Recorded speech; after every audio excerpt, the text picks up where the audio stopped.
Mathias Mpuuga yavaayo n'agamba twagala electoral reforms. Kati n'agamba tetusobola genda mu kalulu na dictator nga tewali nkyukakyuka mu mateeka ga kulonda. Obuuki ekikulu kya statement yali ntuufu. Naye yajoogerera ku muntu atasobola kikola. Era bangi nnyo badde bavuma nnyo Kyagulanyi. Lwaki ogenda mu kalulu kaneno ng'okimanyi bulungi nnyo reforms akalulu kaneno enteekateeka efevalinga Museveni. Kyagulanyi n'agamba yes ffe tugenda kagendamu naye tugenda mu kye bayita protest vote. Tundu Lissu olwamumma electoral reforms yagaana ogenda mu kalulu. Samia Suluhu kimanye Samia Suluhu ayogera ne mwami Museveni. Kati olwagaana ogenda mu kalulu Tundu Lissu, Samia Suluhu yakola ekya mwami Museveni. N'aleeta Bakatumba Oye, n'aleeta ba Abedi Bwanika, n'aleeta ba Munyagwa, n'aleeta ne ba Mabirizi beesimbewo. Kati gwe oba oganya okujja mu kalulu Tundu Lissu, it is up to you. Era Tundu Lissu teyalabika ku ballot. Bano abasigadde ne babeerawo.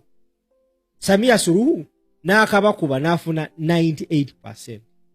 Kati kyekino Mpuuga kye yali agamba Kyagulanyi n'abantu abamu ababuyabuya nti tetudda mu kalulu kaneno Museveni agenda kabba.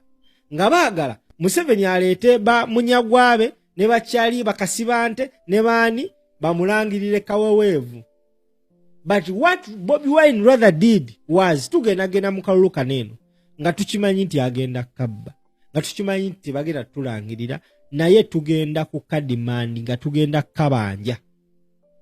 Yensonga lwaki yagamba tugenda mu protest vote. Ate no protest vote n'atajeetekako nga ye oba ng'ekibiina kya NUP. Wabula n'agamba bannayuganda mwenna nga wali ofiiriddwa ku mwana mu ddwaliro ng'abasawo baganya omujjanjaba olw'essente. Wali omukazi oyo yali afuddeko nga tewali bamuzaaza. Wali ofunyeko ku accident nga makubo mabi. Omwana wo teyasoma lwa nsonga abasomesa beediimye. Kati kikkakatako okujoininga this cause. Naye tosobola gijoininga nga tolina nsonga lwaki ogenda kulwana. Kati Abatanzania okubagaana reforms tebagenda mu kalulu ne bagamba tetugenda kalonda. Ate ku lunaku lw'okulonda ne bakacyankalanya. Remember Samia Suluhu ne Museveni bali bati. Kati yafunayo ba bebe kulube, n'afunayo ba fulufigabe, n'afunayo ba pikere ba balamube, ne ba mobilizinga bu polling sessions obuli awo, bo ne balonda ne balangirira obwo. Era abantu basinga badde bagamba lwaki tetukola nga aba Tanzania ku lunaku lw'okulonda naffe twekalakaase. Ne NUP egamba tugenda ku protest vote. Kanoonye, kalonde, kakuume ate kabanja. Nti tekijja kukola makulu gwe kubanja kyotaanoonya, kyotalonda, kyotakuuma. So kezo zonna zigendera wamu okategedde gwandaba. Nyawo ku mazzi tuli mu kimeeza mu ttumbi bampita simu. Tanzania yakolera mu Bulanda n'ensonga lwaki protesti zaabwe zaggwamu nnyo amaanyi nti baprotestingira ku point etaali ntuufu. Newankubadde nga naye esobola okuvaamu omuggundu because bakyali mu kwenyiga wano ne wali. Naye singa Tundu Lissu amaanyi ge baakozesa mu kwekalakaasa nga tebeetabye mu kalulu, singa abaana abo baagenda ne balonda akalulu mu bungi ne bakakuuma ne bakabanja nga bakabbye, it would have been a bigger revolution. Kati kyekino ekintu kyendowooza NUP kyeriko ekugamba tugenda kukola buli kimu mu mateeka because n'okwekalakaasa kuli mu mateeka.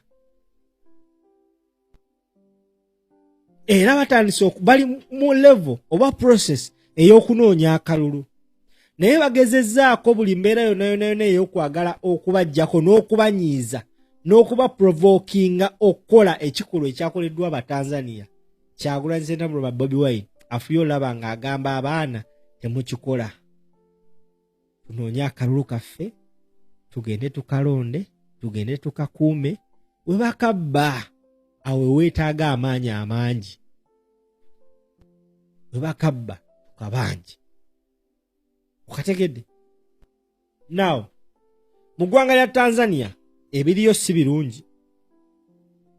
Abayimbi bonna abaali bakuutira Samia Suluhu akadingidi wetwogerera essaawa zino gwe ssebo bannya bandaba bali kutebuuke. Mujjukire nti wane Uganda buli muyimbi yenna gwe baalabako nga yeekulubeesa ne Mwami Museveni ebintu bibadde tebimugendera bulungi. Mujjukire ekyatuuka ku Gravity omutujju na buli kati akyakirojja. Omuyimbi Bebe Cool takyasobola kuba concert mu kifo nga Cricket Oval. Era wayagala okukola concert ogenda musanga ng'ataddewo tenti ekkololo lwa nsonga ennumbers zaamuvaamu. Kati Tanzania gwe ssebo bannya bandaba mu lunaku lw'okwekalakaasa abayimbi bonna, because Samia Suluhu yalina abayimbi bonna ab'amaanyi, Diamond Platnumz, Harmonize, Zuchu, Alikiba, bonna ab'amaanyi baali ku sayidi ya Samia Suluhu. Yabawa akasente ngano Museveni bwakola. Kati abantu bagambye kati naffe mu abayimbi betubadde tuteekamu ezaffe tubakooye. Just a few days ago batandise kaweefube w'okwanfollowing abayimbi bano. We batandika kola olunaku Diamond Platinum yaluzinga ba followers ku Instagram emitwalo 10. Emitwalo 10. Ande je emitwalo 10 gy'aba Tanzania egyamuvaako baali baana ba natives ba Tanzania. Diamond Platinum alina 7 million followers, 8 million followers on Instagram. Yes, alina ensi endala bamanyi n'okugula follows, bamanyi n'okusponsoringa newaloze bayita organic follows. Bayita ba organic followers abaddala nga ba die hard bo. Emitwalo 10 bamwan following. Harmonize emitwalo 7 bamwan followings. Diamond Platnumz ku lunaku lwe baali beekalakaasa ya unmuting oba ya unlisting zonna posts yali akoze ku Samia Suluhu. Now Samia Suluhu amala okulayira Diamond Platnumz nazzaayo post ezo. Kati we yazizzaayo bw'ati abantu bwe batandika okumwani followinga genda ku Instagram y'essaawa zino yazzeemu. This time round I believe yazideletinze.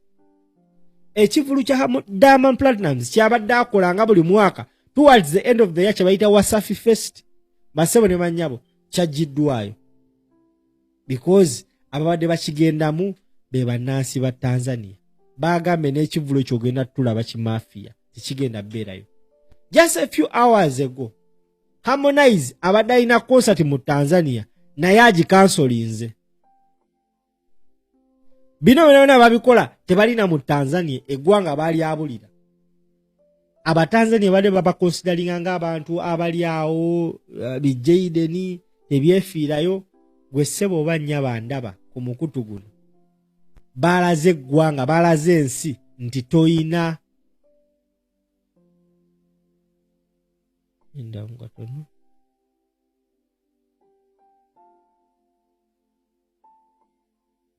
bamukawa nsansi okulaba mukwano hope fine.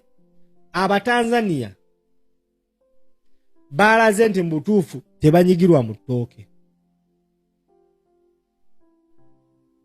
Olwamaze okulayiza Samia Suluhu mu mbeera yonna gye yalayiziddwamu nga bamulayiriza mu balakisi y'amagye nga this time round for the first time nga tewali COVID-19 tewali kitiisa bantu. Samia Suluhu bamulayiza nga tewali bantu ba bulijjo okuleka abo abatono abayite.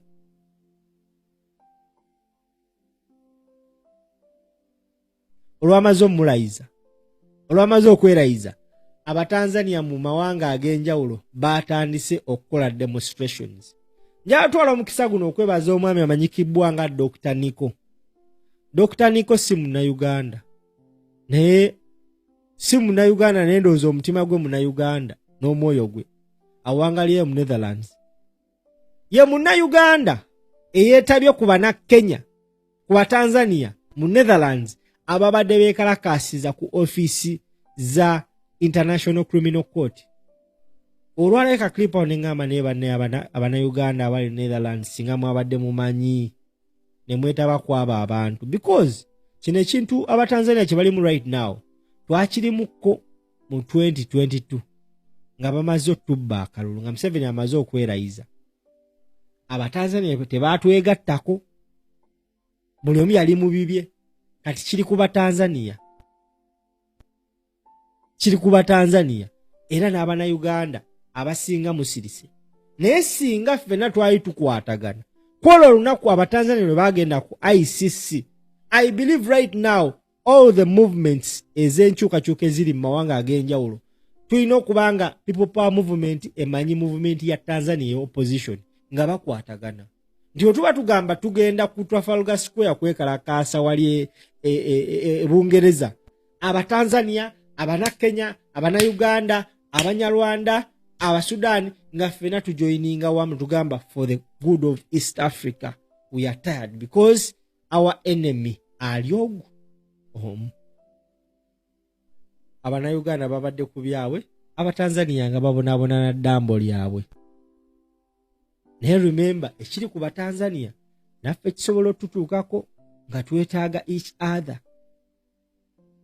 So nebaza Dr. Niko because yakiraba. N'agamba nti olaba ekifaananyi ekyo nga kirimu Ruto ng'ali ne Museveni ng'ali ne Samia Suluhu, which means bano abantu bali muntu ogu muntu omu. Fenna kama mbaya ni mbaya, let's join hands and fight for our brothers. I love so much the Kenyans.